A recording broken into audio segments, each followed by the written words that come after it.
I'm putting it very starkly because I think there's a very stark difference. When in chapter 13, verse 1, he says, languages of men and angels, then, he's using hyperbole.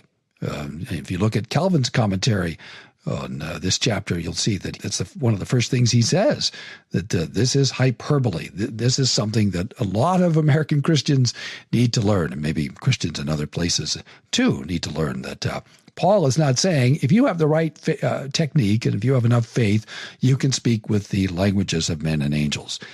No, the whole point of using this kind of language is to use a deliberate figure of speech that uses exaggeration to make a point.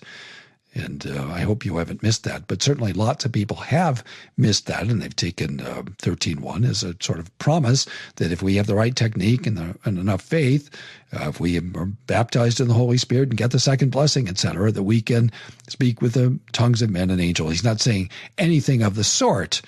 The point of speaking about angelic language is to be absurd. How would you know if somebody was speaking in the language of angels? You wouldn't know because you've never heard it. Nobody's ever heard angels speak the way that they presumably speak to each other in heaven.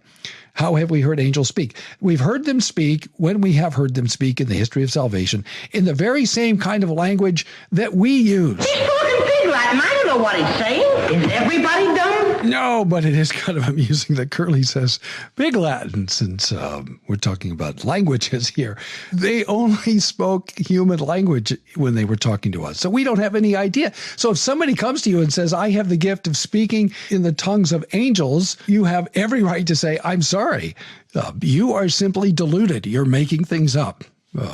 So there's just no evidence for that in the Bible that we know how angels would sound so that we could judge whether somebody is telling the truth. And this is all a function of, frankly, not being able to read a text.